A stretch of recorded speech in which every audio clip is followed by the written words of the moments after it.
What is up, guys? Hey, welcome back to the channel. Today I'm going to show you how I make those wooden jack-o'-lanterns that you've been seeing on Facebook and social media on your CNC. So hey, stick around. I'm going to go into detail how you can make your own and make a few extra bucks. All right, guys, so to kind of go over my cut list here, and I'll put that in the description as well. So everything's made out of cedar fence. So right here I have a 5.5 by 10 inch. I've got two of those. That's going to be your front face, so what you're carving in, and then the back. And then next you got your 1-inch dowel. I have these cut to 2.5 inches. Again, all this is to preference. So if you want a shorter one, taller one, you can do that. And then I have my top and bottom, which are roughly 5.5 by 5 3/4, I believe. And then I have this small piece that is just, I want to say it's roughly an inch smaller. So it's probably about 4 3/4, give or take. Again, I'll put the exact dimensions of this one, but all this is customizable, guys. So this is for the inside of the lid, to keep it from sliding off when you take the lid off to get to the tea light.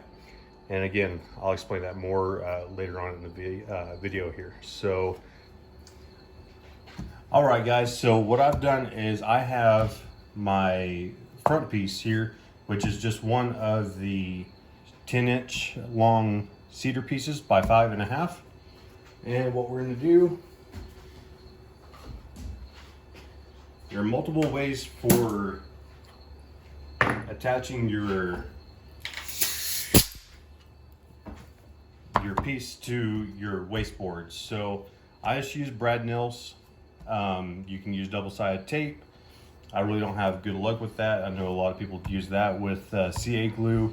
I don't have my clamps in. I need to get those ordered for the T-track. But with this being more rustic, we're not going to worry about filling in the holes from brad nails when we nail it. To each their own, but that's the look we're going for here. So what I do is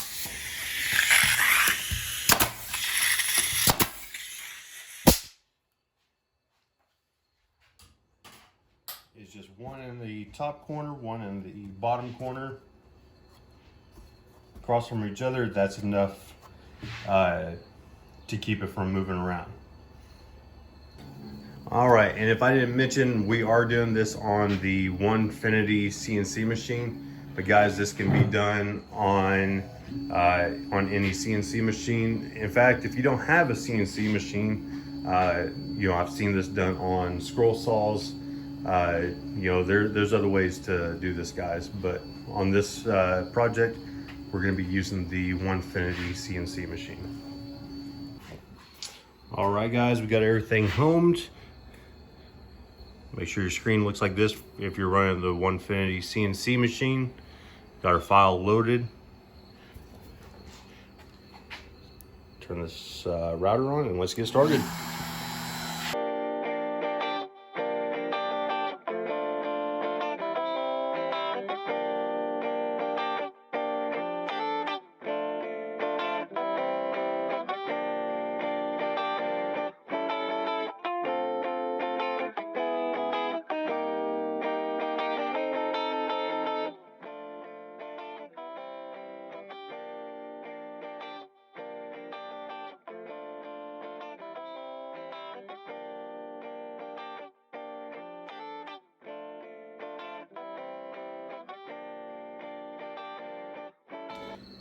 All right, guys, everything is cut out. Looks good. We have our two side pieces, our back piece. One thing I will say, when you buy these cedar fence pieces, you're gonna run across some that are cracked. Try to avoid the ones that are cracked like this as much as possible. But if you can't, it's not that big of a deal. Just use them for the back pieces, because you don't want to cut your face on one, because when you have this much material missing and you have these small cracks, you risk this cracking in half. So try to avoid that. But as far as the back or the sides, it's not going to be that big of an issue. All right, guys, real simple. And take your front piece. All right, guys, to save all the pain of my horrible nail gun, very simple here. All I'm doing is putting about 4 nails on each side, and you can do this in any order. It really doesn't matter. So, of course, you know, my nail gun messing up on me. So I did the left and right, and flip it over, put some more glue, nail down the back side, and you're all set, and we can go on to the next step here. All right, so the next step is to attach our bottom piece, which on this one I actually went up to 6 inches long by 5.5, which is the width of the fence post. And what you're trying to do is get even spacing all the way around. These are meant to be rustic, so if it's off just a hair, don't sweat about it.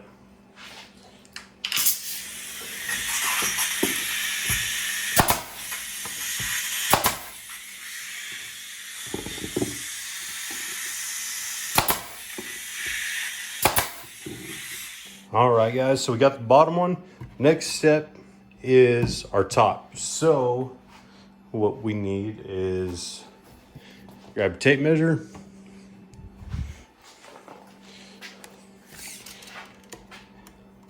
and we're looking at about 4.5. The only thing, we want to make this a little bit smaller, so we're probably going to go closer to about 4.25, 4 3/8, give or take. The width of it should still be 3.5, but you can see here that's bowed in a little bit, so we need to make that just a little bit smaller.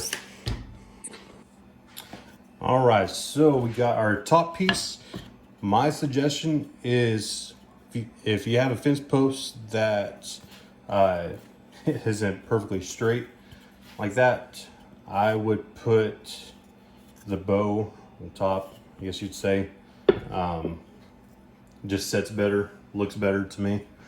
So what we're gonna do, let's flip that where the bottom is. We're gonna take our smaller piece, throw some glue on there, center that up. And because this is a little bit smaller, doesn't have to be perfect, guys. Some of you are probably yelling at me, you know, because I'm not measuring all this stuff, but guys, it doesn't have to be perfect, I promise you. We're going to take some smaller nails.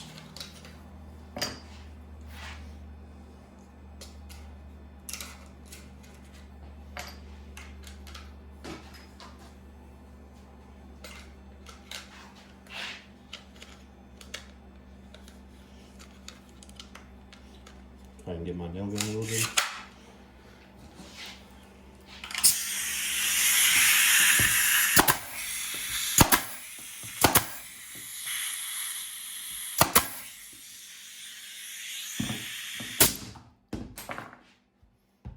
All right. Do a quick test fit. Like I said, since I made it a little bit smaller, you can adjust that where it's centered, you know, and it still stays on. It's not going to slide off, you know, with wind or what not. Sorry, that was out of frame. Okay. All right, guys. So our next thing is we've got a little stem here. And all we're gonna do, throw some glue on it, tack it from the top. Now that, you know, if you want, you could probably put some filler in to cover the nail hole. But again, guys, these are meant to be rustic, you know, handmade look. That's why I'm not too concerned. If this was, you know, a fine piece of furniture, of course you don't want to do that. But in this case, you can already see you got nail holes here, and when we paint it, you're still going to see them, but that's part of it.